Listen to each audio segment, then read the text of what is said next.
I thought I would come on here and do a spooky scary story time of something that happened to me. I know I tell a lot of like followers or ones that I found online, but I have told this story once before, I think, but I don't think I've truly like told it in detail. So this was back when I was like, I think 15 at the time, and I used to go to theatre school like on the weekends, and I was with a group of my friends. We were doing like a group activity, I don't remember, and we were in the big main hall. We were doing it in like an old college, so it was a very old building. Nothing had ever really happened before, and we were in a big hall, and all of a sudden the hairs on the back of my neck just stand up and I get goosebumps all over. And normally for me, I'm a psychic medium, so I'm like, something's here. I turn and I see a woman in complete black clothes, like black veil and everything, and she just walks past the door like this. I'm thinking, okay, I'm freaked the fuck out, because I think at the time The Woman in Black was really popular, like the film, so I was freaking out, and I turned to everybody else and I was like, did anybody else see that? And I see my other friend looking at me in complete horror, and she has goosebumps and she's like, no, I saw her as well. The worst thing about this is that where the lady had walked, there was a like fire exit is the best way. So it was a long hallway, there was the door here to the big hall, and then there was another exit here. That exit was locked because it was a fire exit. And we were like, okay, well, if it was a real person, if it was a real woman, maybe it was a parent or something, and she's just, I don't know, fucking dressed like that, she's gonna walk back. And we were staring at the door, and nobody was walking back, and we were like, that's really strange, because if she went through the fire door, the alarm would sound off, because it was one of those that's locked unless the fire alarm goes off. We were so freaked out that we were like, let's go up and see if maybe the door is open for whatever reason. They've disabled it just so that they have more people walking through. We go try and open that door and it is locked. I mean, we have 3 of us pushing against this door. We cannot open it for the life of us. So we're so freaked out, and we're like, hey, maybe we should tell an adult, because at this time we're still not being like it was a ghost. We're still thinking there's somebody in here. So we go up to one of the teachers and we're like, hey, we saw this woman, she walked through the fire door, we don't know how. And the teacher's like, what do you mean? Like, what does she look like? So she comes with us to the fire exit and she's like, what do you mean the door's locked? And she opens it like with no pressure whatsoever. She literally lightly touches it and it opens. And we lost our minds, because mind you, it was 3 of us. It was me, my other friend, and like a big guy. We were trying to open this door and it would not open. We were pushing it, we were pulling it, nothing. She literally like doesn't even touch it and it opens. And we're like, what? And so we tell her and she's like, yeah, that's really strange. I don't know what woman you're on about, but that door's never been locked. So why the hell could we not open it after we saw that woman? So we were really freaked out, and for the rest of the day in that theatre school, it was so strange. Our lights would turn on and off, our cameras stopped working, which they'd never done before. Like, they would run out of battery, they would die, they wouldn't record, really strange things. And one of my friends, she went to the toilet. It was the same friend who saw the same lady. She went to the bathroom and she remembers opening the door and seeing another door just slam shut, and she's like, okay, maybe there's somebody there. And as she's like washing her hands, the door slams wide open and there's nobody there of the cubicle. And she's like, what the hell? At this point, we're already freaked out, and I keep trying to picture like maybe this woman was somebody that we know, maybe it was a teacher or something like that.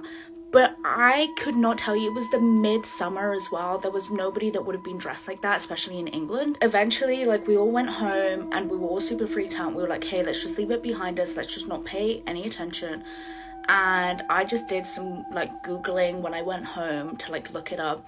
And it turns out that actually on the land, not the college itself, a woman had died there mourning the loss of her son. This was in like the 1800s when mourning clothes was super popular. Every single time I tell this story, I get such bad goosebumps. I hate telling this story, but it is so incredible that like me and my friend had both witnessed it, and the whole door situation was just so insane. We didn't see her ever again, so I truly believe it was just that one time she wanted us to show us that she was there, and that was it, because we never saw her again. We never had any other issues, and I think she just was making her presence known, and knowing somebody like me was there would have helped facilitate that. I think that's why she did it. But yeah, that was my spooky scary story time. If you want to hear any other scary story times that I have, do let me know, because I have so many weird experiences that have happened to me. But yeah, bye bye. I went to a wedding where the groom would not stop smiling. Welcome back to Creepy Crochet and Creepy Pasta. Let's get into today's scary story. I went to my cousin Ava's wedding a few days ago. I'm still processing what's happened. I'll try to get everything out as best I can. Ava has been dating some guy named Ethan for the past year. Being in their 30s, they sort of fast-tracked the whole marriage thing. I'd never met the guy and I hadn't spoken to Ava in a few years, but what the hell? It was guaranteed to be a fun time. The groom walked down the aisle first. A tall, pale man in a dark suit. He stood at the front of the church and smiled. He smiled when Ava walked down the aisle. He smiled as they kissed after being pronounced husband and wife. He smiled as they walked out of the church. It didn't strike me as weird until we got to the reception. When they entered, he was still grinning that wide grin with his perfectly white straight teeth. But up close, it looked, I don't know, wrong somehow? He wasn't really engaging with guests, he wasn't talking or laughing, he was just sort of scanning the place, staring and grinning wide without it really reaching his eyes. I guess he's smiling for the camera, I told myself. Or maybe he's a little socially awkward, and he figures nothing will go wrong if he just keeps smiling. It got really weird, however, when they served dinner. I watched him sitting at the sweetheart table with Ava, shoveling chicken piccata into his mouth as he still grinned, barely opening his mouth wide enough to get the bite, immediately closing it, making loud chewing noises as he chewed while grinning. Have you ever seen someone chew their food while grinning? It is completely unnatural looking. Smiling with your mouth closed, sure, but showing all your teeth grinning as you chew? It was so weird. They eventually came to our table to say hi. I couldn't tear my eyes away from his face. He was still grinning. His wide blue eyes were jittering from person to person at the table. His face looked like a mask. There was no warmth. It was like looking at a statue. I whispered this to my sister once they left. There's something seriously wrong with him. Why is he smiling like that? My sister thought I was being a catty old maid. Well, old mister. Shut up. He looks fine. No, he doesn't. He looks like he's madly in love, she snapped back. Stop being jealous. Jeez, Matt. That hurt. It honestly did. None of the other guests seemed to think anything was wrong. They thought it was all fine. Him grinning through the first dance, through the speeches, through the champagne toast. He tilted the champagne flute into his grinning mouth without spilling a drop somehow. This is so weird. I excused myself to use the bathroom. But that was my first mistake, not realizing he had disappeared from the dance floor. As I was washing my hands, a stall door swung open behind me. In the mirror over my shoulder, I saw Ethan standing there. His skin looked milky white in the bright lights. His blue, bulgy frog eyes staring at me. He was smiling. I don't mean that he saw me and then smiled. No, when he opened the stall door, he was already smiling. He walked over and began washing his hands at the sink right next to me, even though there were 3 other sinks. Our shoulders bumped. Great wedding, I mumbled, trying to be friendly. He turned to look down at me, slowly. His blue eyes bored into mine. My heart began to pound. Music's great too, I said nervously to fill the silence. He just stared at me. That's when I realized. He hadn't said a single word the entire wedding. There were no vows. He just nodded when the officiant asked if he took Ava as his wife. He didn't thank the best man after the speech, and I hadn't even seen him talking to Ava at the sweetheart table.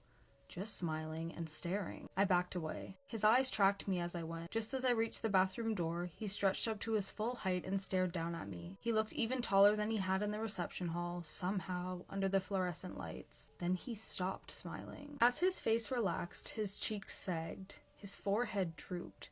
The skin of his face began to shift and slide. I froze as his face began to pull and separate from his skull. He grinned, and everything stretched back into place. I finally leapt into action and darted out the bathroom door. I went back to my sister and grabbed her arm. "We have to get out of here," I breathed. "Ethan, he's—" "Will you shut up already?" she said, barely even looking at me. And then Ethan sauntered in, long legs taking him smoothly across the dance floor. He slowed as he passed our table, on his way back to Ava. He reached out and squeezed my shoulder. It's been 3 days. The skin of my shoulder is pulsing with pain, like it's infected somehow, and I can't help but notice, every time I look in the mirror, my face looks a little saggier, a little looser, like it isn't quite attached the same way anymore. So I've started smiling more, just to hold everything in place. A viewer named Tina sent me this story, and she swears that she still can't sleep with her bedroom door open because of what she saw on FaceTime this night.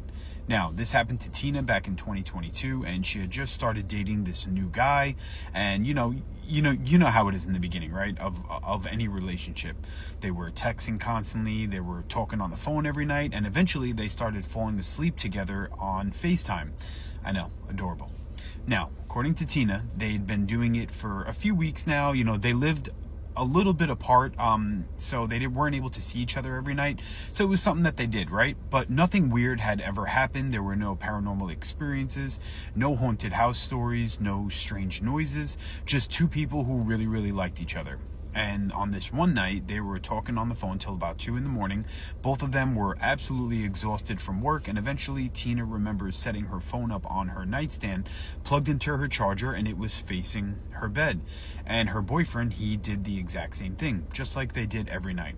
And she could still see him lying in bed on the screen. They both said goodnight to one another, and she drifted off to sleep, and so did he.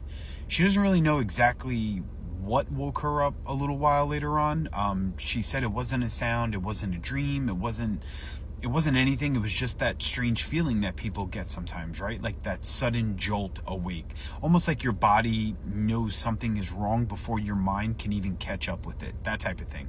And at first she kept her eyes closed, and she didn't look over at her phone really right away. She was kind of looking around the room, but then when she did look back at the phone, the FaceTime call was still active, and she could see her boyfriend asleep in the larger part of the screen.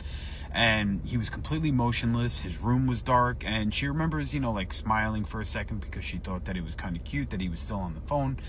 And then she noticed in the little corner box of her own camera feed, she could see herself lying in bed. Only though, something didn't look right. So she was still groggy, and her eyes hadn't fully adjusted to the darkness yet. She blinked a few times, and that's when she realized that there was something standing behind her on the screen. She could see it. And not next to the bed, not like in the doorway like that, but it was directly behind her. And it was close enough that she should have felt someone breathing on her neck, like it was that close, like right here. And Tina describes it as being impossibly tall. She said it on the screen, it looked like it was maybe 7 feet or taller. It had very, very wide shoulders. There was no visible face other than just like this darkness of like a mass, is what she said. And it was darker than the dark room that was around it. And she said it almost looked like a silhouette that was cut out of reality itself. Now, at first, she convinced herself that she was still half asleep until it began to move, and she watched it lean slightly toward her sleeping body, and then its head turned, and as if it suddenly realized that she was awake. And she said the movement was unnaturally fast, kind of like jerky, like frames skipping in a video. And then in a split second, it darted sideways out of the camera frame, and it was completely gone. Tina, she screamed, she jumped out of bed, and she turned on every light in the house and of course in the room. Her heart was pounding so hard that she thought she was gonna pass out. She was starting to hyperventilate. Now, she searched the entire room. She searched closets, bathrooms, behind, the shower curtain, under the beds, behind furniture. She even checked the front and the back doors to make sure that they were locked. And everything was locked. There was nothing missing. Nobody was there. And she eventually grabbed her phone and she looked back at the FaceTime. And her boyfriend was wide awake now at this time. And, he was panicking, and he was asking, what had happened. And when she explained what she saw, he went completely silent, because according to him, he'd woken up about 30 seconds or so earlier, right before she had screamed. And he had been staring at his screen, looking at her at this time, and he was trying to decide whether he should wake her up or not, because from his side of the phone call, he thought he saw someone standing behind her too, but he didn't know if it was just like a shadow or like a trick of the lighting. Now, After that, neither of them slept the rest of the night, of course, and Tina says that they eventually stopped falling asleep on FaceTime as a result of this. And to this day, she refuses to look at her own camera feed if she wakes up during a call by accident, or if she's watching her phone, whatever. But, she still wonders, if she hadn't opened her eyes when she did, how long would that thing, or whatever it was, have stayed standing there watching her sleep? Let me know what you guys think in the comments. This is the scariest sound I've ever heard in my entire life. Let's talk about the ghost frequency. Everything in this world vibrates at a different frequency. That includes our bodies, our cells, that includes this drink, crystals. My crystal girlies know. Now, light and sound also vibrate. When sound vibrates at the same frequency as our bodies, it can create some really weird phenomena. Now, the term ghost frequency originates from a guy named Andy. He was working in a lab in the 1980s when he saw a shadowy figure. Now, another scientist by the name of Vic Tandy, after experiencing very similar sensations, discovered that there was a foil blade in his lab, like a fan blade, was vibrating due to a malfunction in the fan, which was causing a sound to come out of that fan at exactly 19 hertz. So what does this mean, right? Well, typically humans can't hear any sounds below 20 hertz, which means there are still sounds, but we can't hear them. For example, I'm sure you guys have heard of the dog whistle sound that children can hear but adults can't. Let me play that for you. Let me know in the comments if you can hear that, because some adults can hear that, but most can't. Anything below 20 hertz of sound is considered to be infrasound. And that's important. Even though humans can't hear infrasound, it does have disturbing effects on the human body, which includes discomfort, dizziness, blurred vision, fear, and anxiety. And we can't even hear it. We can't even hear it, and it causes all of those things. When it came to the ghost frequency, they were literally seeing ghosts. And I'm gonna play the sound, but not yet, don't worry. I will warn you before I play it in case you wanna scroll. Anyways, during Vic Tandy's experimentation, when he turned off the sound, the visions and disorientation both stopped. So it's only when the sound is playing. I'm about to play the ghost frequency, so if you don't wanna hear it, just skip ahead in the video, but I'm not gonna play it for long. I'm gonna play it like 10 seconds. And I don't know why anyone would want to hear this sound, but I was curious enough to listen, so I mean, it can make you feel different ways. Some people will have anxiety, some people it can make you feel nauseous, and maybe some people it might make you see ghosts. So, I'm gonna play the sound now, and let me know how it makes you feel. In a moment, you will hear a frequency which is known to cause paranormal experiences. Can you hear it?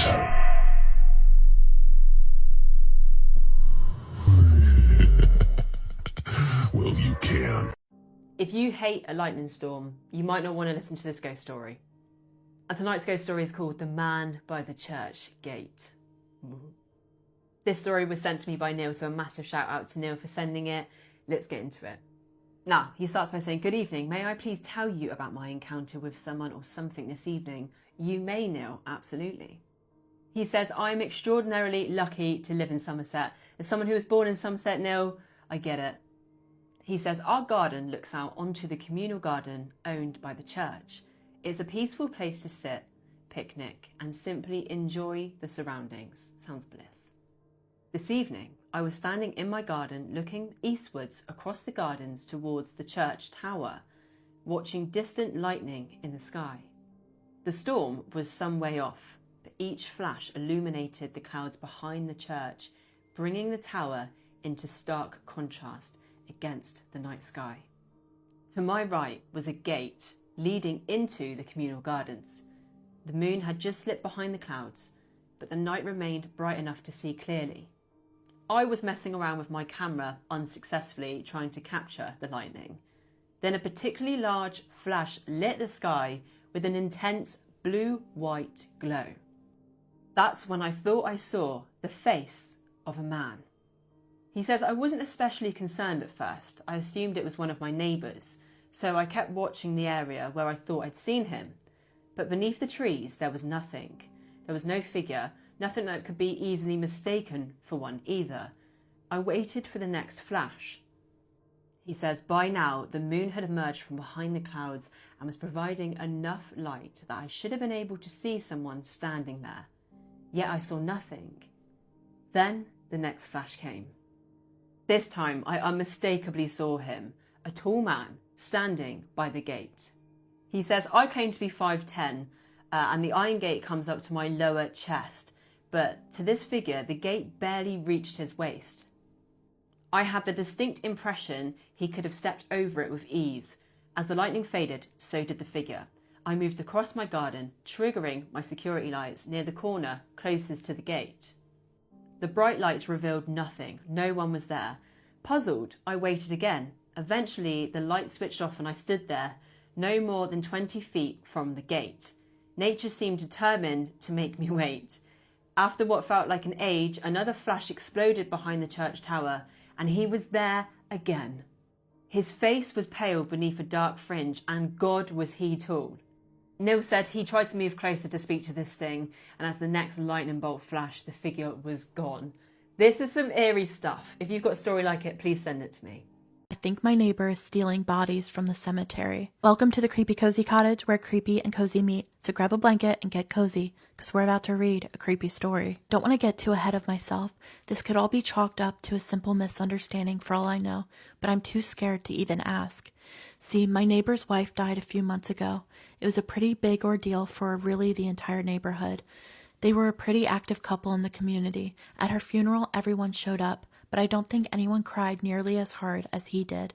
His grief was just so radiant that seeing him cry made everyone else cry. We didn't see much of him after that. His lawn started getting overgrown. His mailbox became stuffed with old magazines and envelopes. We never knew what to say to him. However, a few weeks ago is when things started looking a little suspicious. It was a dark and rainy night, and I had been glancing out my living room window at the weather when I saw him. He was wearing what looked like to be a trench coat, but what caught my eye the most was the shovel he had slung over his shoulder. He tossed it in the back seat of his car before burning rubber out of the neighborhood. I thought it was a little weird, sure, but it wasn't something I was immediately concerned about. I mean, why would I be? However, the next morning, when I saw his car was now covered in mud, and that a rigid-looking woman was sitting out on his front porch wearing the same black dress and face cover as his wife from the day we buried her, red flags started popping up in my brain. She never moved, not once. Well, that was until we all started to notice the smell. It was like it blanketed the entire neighborhood. I think my neighbor noticed that we noticed, and after that, I stopped seeing her out on the porch. Seemed like my neighbor was getting better, though. He started going back to his old self, greeting me every morning with a wave and a smile. Now, just because I said I didn't see the woman on the porch anymore doesn't mean I didn't see her again, period. It was like he was setting her up, moving her all around the house. One day I'd see her in his bedroom window. The next I'd see her propped up against the couch, always wearing the same black dress and a face cover. I guess I just didn't want to think about it. I wanted to just push my intuition to the back of my brain and leave it buried there until this whole thing blew over. But it didn't blow over. If anything, it got worse. Ever since that lady first appeared, I started watching my neighbor's house intently. He was an older guy, must have retired years ago. The only time I saw him leave this house was at night, and every time I saw him, he was carrying that shovel. Every time he came back, there'd be a new person in one of his windows. He'd play music some nights, and only a shadow would dance. That's when we started seeing the new articles, the reports of grave robberies and corpses going missing. Everything started to click into place. Like I said, I don't want to get too far ahead of myself, but from the smell of the neighborhood and the amount of eyes that seemed to be constantly watching me from his windows, I think I may have a suspect. I hope I'm wrong. I hope we're all wrong. But just to be sure, I think I'm going to call the authorities tomorrow. I just want to get this whole thing sorted out once and for all. Tomorrow? I think you should get it sorted out now and call them now.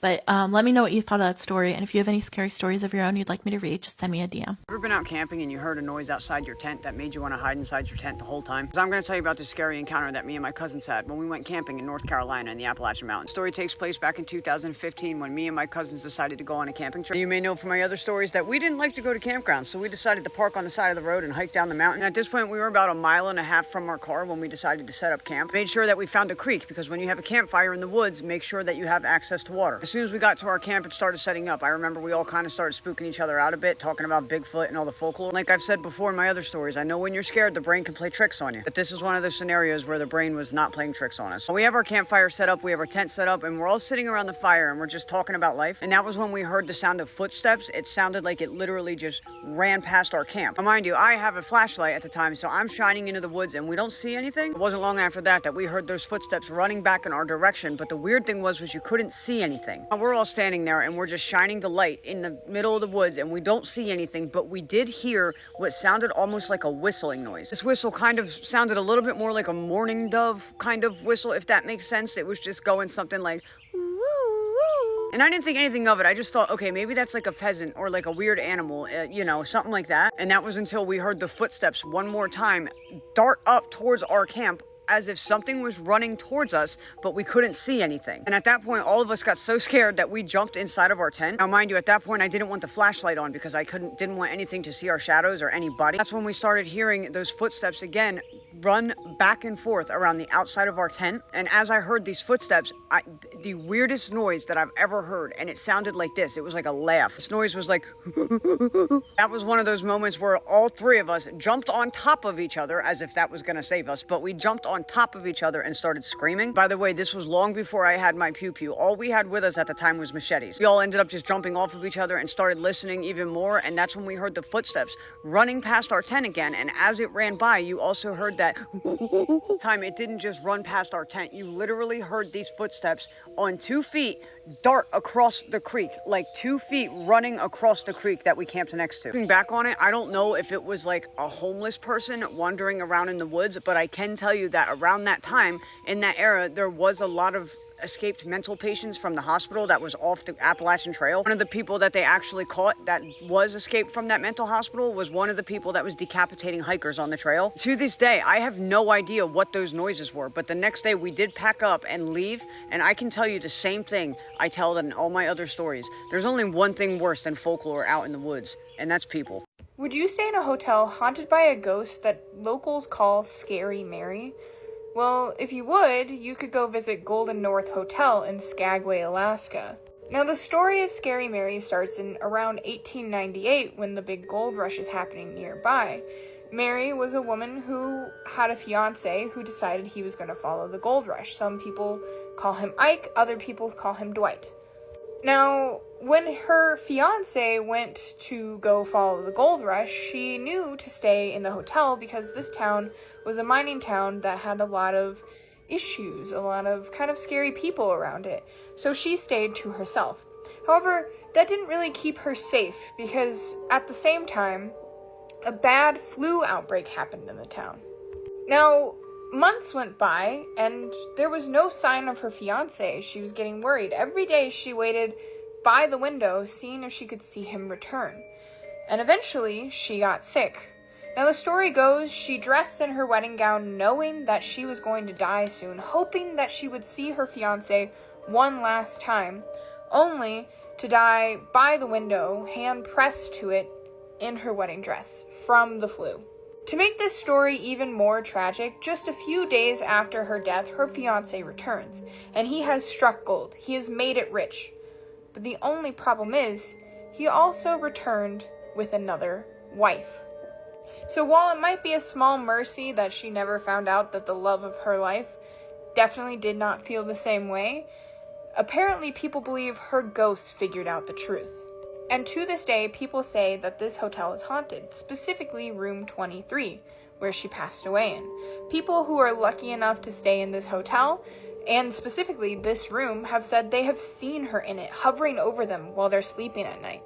Other people say that as the decades gone on, this has been over 100 years now, she's gotten angrier. Some people report that they hear her crying at the window. Some people even say from the outside they see her at the window. For the most part, though, people recently have been saying they'll be asleep and they'll feel like somebody is sitting on their chest trying to choke them.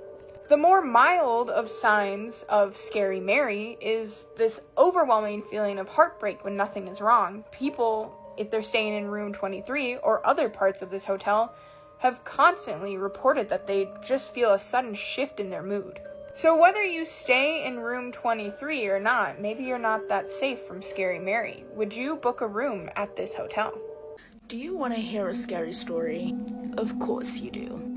Now, my favorite thing to do when I'm looking for a good scare is to scroll through Reddit or like websites that have posted like the creepiest ghost photos. And as someone who is a psychic medium, I love looking at these photos to be like, is it real? Is it fake? Do I feel scared or not? And normally most of the photos I'm like, yeah, okay, that's weird. Do I think that it's like an actual photo of a spirit, or do I think this is just like a camera malfunction? Most of the time I think it's just a camera malfunction. But I came across this story and this photo, and oh my god, I am scared. So the story says, a few years ago, an older family member of mine went on one of her regular hikes. The trail she takes run through a fairly remote area of the side of a mountain with no buildings nearby and very few people ever around. She took some photos and later posted a few of them on Facebook, as older people tend to do. Everything seemed normal at first, but then people started commenting on one of the photos, asking who she was with, but she insisted she was entirely alone. She looked at the photo again, and that's when she noticed it, a figure in the distance. And this is a photo I got included along with the Reddit story. And at first I was also like, where is this person? What am I looking at? And then I zoomed in and saw this. This photo creeped me out so bad. I hate looking at it. I get goosebumps, and that to me shows that it's like a legit energy spirit. And also the fact that it only appeared in one photo. I feel like if it was a hiker, it would appear in several of the photos, or that the person would recollect saying, yes, I saw a hiker and I, said hello, or that they didn't speak to me. That's something people tend to like remember in remote areas. But what do you think of the photo? Do you think this is a spirit? Do you think this is just a hiker that didn't want to say anything? Tell me, because I really, really want to hear other people's opinions on this, and I'll see you for the next one. So what happens if you visit the mountains or you newly move here and you have no idea about the lore or the rules? Maybe nothing. Or maybe exactly what happened to this person. So the person that wrote in this story had actually planned a vacation to the mountains, and the family had rented a home that backed into the woods. Well, a cabin. They had no idea about the lore. So they're wanting to hear the sounds of nature at night. They leave their windows open. They said something had started to feel off as they were trying to fall asleep. So they glance up at their open window. Big mistake. Off in the distance, they see what looks like a person standing. So they're looking at it and they're like, oh my god, a person's on the property. And this thing whips its head around at them. Suddenly they see that this is not a human. Everything about it was wrong, especially the gray eyes. So they jump up, slam the windows shut, slam those curtains shut. And after this, that entire trip, they heard their mom's voice call for them from the woods every night. So moral of the story, close your windows. Hey besties, it's like 3 in the morning right now, so you know what time it is. But before I scare y'all, I gotta give y'all a quick little like transparency. I know I haven't been pushing out story times as much. I'm like honestly so mentally exhausted and I don't know what's been going on with me. Like all my body wants to do is sleep. Like it's one of those things, like when I'm like trying to get up out my sleep, my body's like, no, sit down. I think it's mostly because I'm trying to do so many things, because my future is very, very, very important to me, and I'm pretty sure I got ADHD. And so I try to do 1,000 things at once and I get burnt out. However, I am very grateful to be mentally exhausted from the things that I prayed for. So that part, like, I'm very, very grateful for. So I'm not complaining at all. Now, I didn't sing the intro song because usually, if my OGs, if you know, when I can't go to sleep in the middle of the night, I do like very short, not even really story times, but just like reminders, you know. Anyway, so if you're up with me and it's 3 in the morning where you are, I know like it depends on the place that you're, you know. I'm up because I was sleeping all day. But you're up because you randomly woke up at 3 in the morning. Did you pray? Did you pray? Because you woke up for a reason. My grandma always told me, if you ever randomly wake up at 3 in the morning for no reason at all, nothing woke you up, God is trying to get you to see or pay attention to something. It's never, ever for no reason. Well, I'm not going to say never, ever. That's exaggerating a little bit. Prime example, I had this friend that randomly woke up at 3 in the morning one time. And because I had told my friend that, he remembered me telling him, like, if you woke up randomly, you know. Now, he's not like the religious type or like the spiritual type at all. He's a guy. He don't really care. However, it stayed in his head. So he woke up at 3 in the morning, and the first thing he remembered when he looked at the time was what I told him. However, he's like, you know, he was just thinking about it. But something made him feel really, really, really uneasy, you know? Like, he tried to get his phone and try to doom scroll till he fell back asleep. However, I don't know, something didn't feel right. So he decided to go check on, you know, everybody in the house. Now, I do have to say that his parents are super religious, but because his parents were religious is the reason why he wasn't so religious, because it was kind of like forced on him, you know? Anyway, so he starts checking on everybody in the house. Like, you know, he peeked in his parents' room, they're asleep. He checked on his little sister, she's asleep, and now he goes to check on his little brother. And when he checked on his little brother, like, he opened the door, he peeked in, he was asleep, and he closed the door. He was about to go back to his room, but something told him, like, wait, hold on, go double check for real. So this time he actually went in the room. When he first like peeked through the door, he could see his little brother's body laying down. However, he couldn't really see his face. But when he got closer, he realized his little brother's eyes are wide the fuck open, and it's creepy as hell, actually really scary. So he's thinking his brother's like playing a joke. He's like, yo, like, why you ain't tell me you was up? You heard me checking up on you. But his brother didn't respond. So he's like, yo, you good? And he got even closer, only to realize that his brother's mouth is also slightly open and his eyes are wide open. And he also realized there are tears coming out of his little brother's eyes. And when he really looked, his brother was looking at a specific part in the room. And that was like the top ceiling corner of the room. So when he looked up to where his little brother was looking at, he could have sworn he seen like a dark, cloudy looking thing. So of course his heart drops to his ass, but his worry is his little brother. Now, all of this happened in a matter of like 2 seconds. Looked at the brother, peeped, looked at the ceiling, peeped, went to his brother. He started shaking his brother, and his brother seemed to like come back. And the moment his brother comes back, he is sobbing. And he's like, can I sleep with you? Can I sleep with you? Can I sleep with you? He's like, what's wrong? What happened? Lo and behold, the little brother was having sleep paralysis. However, after he, you know, woke up his little brother, when he looked back at the ceiling again, the thing was gone. And so when his little brother saw him look at that part of the ceiling, the little brother looked at him and was like, did you see it too? And so he was like the dark, like cloud looking thing. The little brother, mind you, the little brother's way younger, probably like 9 years old. The little brother's like, no, the devil. Oh, baby, that's all he needed to hear. He grabbed his little brother, immediately went to his parents' room. Now, again, he didn't really care about, you know, religion. However, that night he did. He woke his parents up so fast and told his parents what happened. So, you know, his parents are prayer warriors. Immediately, they start praying, they start anointing the brother's room, the house, all of that at 3 in the morning. As they're doing that, his dad tells him, check the Ring cameras to see if there was anything weird around the house. And lo and behold, in the Ring camera by the brother's window, there's a cat. There's an all-black cat just sitting and staring through the brother's window. Mind you, his window is like upstairs, so the cat is sitting there looking up. Oh, but it gets worse, because per the timeline, when he got his brother out of the sleep paralysis, the cat disappeared.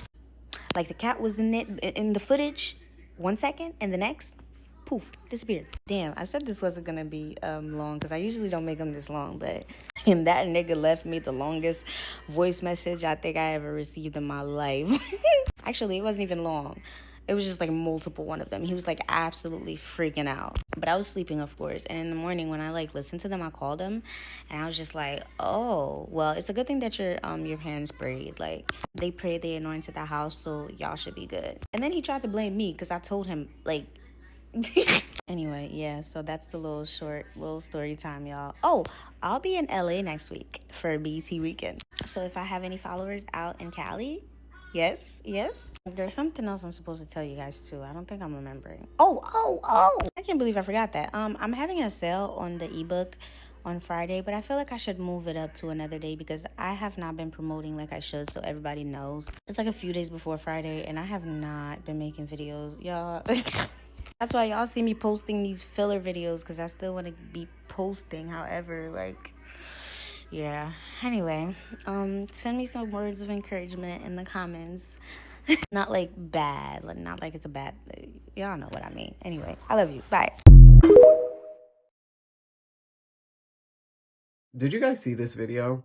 She is waiting to use the restroom with her mother, who is very ill. The internet is up in arms about this man taking his daughter to the women's restroom on a road trip. I just have one question for you guys. What else did you guys want him to do? Did you want him to let the little girl pee on herself? Did you guys want her relieving herself in public? You guys need to realize that men have to take care of children too. And the best option for him was the women's room. My hat goes off to the dad in that video because he held it together and made sure that his child got in and out of there safely, all while they were being harassed. You guys have turned this gender war bathroom issue into such a big problem that it's endangering the lives of children. And if I remember correctly, the women's restroom issue was an issue to keep children and women safe, and this situation is doing the exact opposite of that. I do want to ask any women out there, what would you rather him do? Because to me, that little girl is too little to be going to the bathroom alone anyway. This whole situation is wild to me. This dad has been receiving threats over this video, and the internet is abuzz with comments like this. We absolutely need to be doing better as a society. And shout out to all the dads out there, because you guys don't get enough credit. Let me know what you guys think of this situation, and we can discuss in the comments below. Okay? I love you. Bye.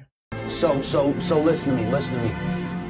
I'm back with another video for you guys. I know you guys been waiting. Ever since last week, things been happening since then. I don't necessarily feel like it's bad or it's good. It's just weird. So, as of yesterday, I'm using the bathroom, right? I'm not even too long in the bathroom.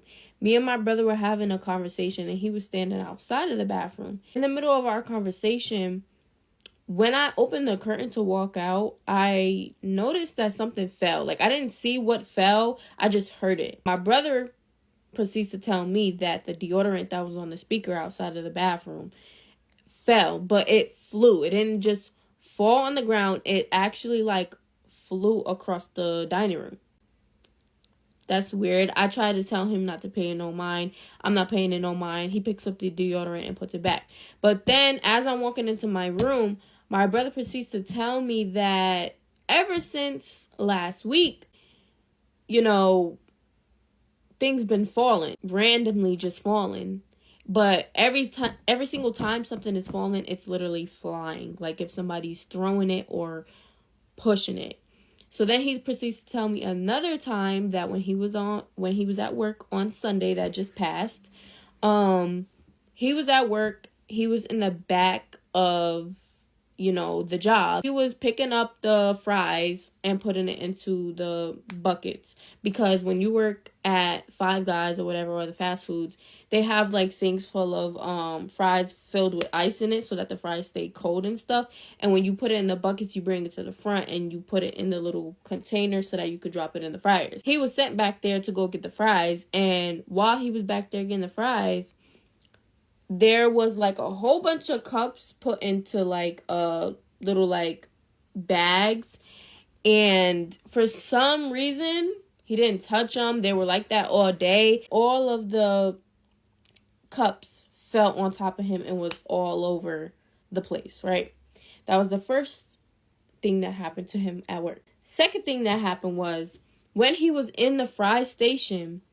So let's say I'm looking at the fry station, right? These are the fries.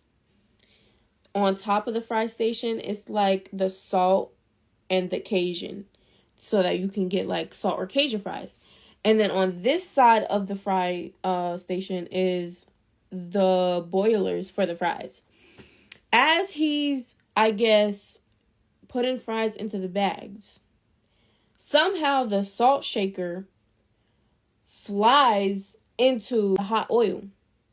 And everybody at the job, including the managers and the other coworkers, got mad at my brother because they was like, how the fuck did you manage to do that? How the hell did you slap the the salt shaker all the way into the fries? And he was just like, I swear that was not me. And they were not having it. They were not believing him.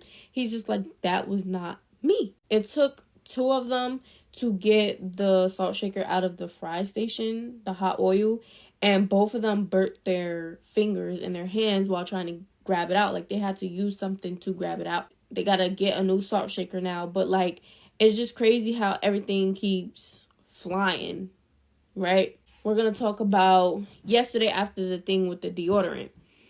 I'm in my room. I'm getting ready to go to sleep, and I'm just laying down, and I have my TV remote, my Roku remote, and I went to put it on my table.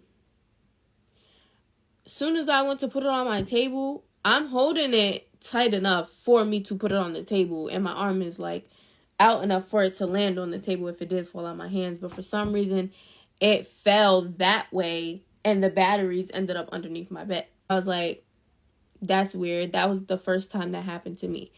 Second time, I got up after that because I was just like, I'm hungry. I got up. I went to go make some noodles with some kimchi. And as I'm mixing my noodles, my whole cup of noodles falls out of my hand. And I'm just like, how did that just fall out of my hands? Because I'm holding on to it tight. Even though I know it's hot, I'm holding on to it tight and I'm mixing my noodles. But somehow the shit falls and like goes that way. It doesn't just fall down. And I ended up burning myself with the hot water and the hot kimchi and all that. And I was just so pissed off. I was like, I don't even want to eat anymore. And I was just in my room on my way to sleep thinking about everything that he told me. And I'm like, this is really weird. But yeah, that's my story time for you guys. Make sure you guys follow me and comment your opinions on this. It could be just a coincidence. I don't really know, but I decided to share that with you guys. Did you know that one of Scotland's best known ghost stories is about a lonely cottage that's so remote that for many, many years you could only get there by boat? I'm still deep in those archives and I am loving it. And I came across this story, well, it was actually a letter that was published in a paper in 1977. And it was discussing this famous haunting of the Ben Alder cottage, which is a really, really remote bothy in the Highlands. And it's surrounded by mountains and wilderness, and I love the sound of it. Take me there away from the humans. Now, according to legend, visitors who've sort of stayed there whilst they've been out doing hiking and stuff, you know, all that walky stuff, have reported like hearing heavy footsteps in there, furniture being dragged across the floor, and strange sounds and noises coming from the empty rooms. I love it. The story was linked to the ghost of a man who used to live in the bothy, and I've got more about that story in our latest episode on the Whispering Woods podcast. You can listen wherever you get yours.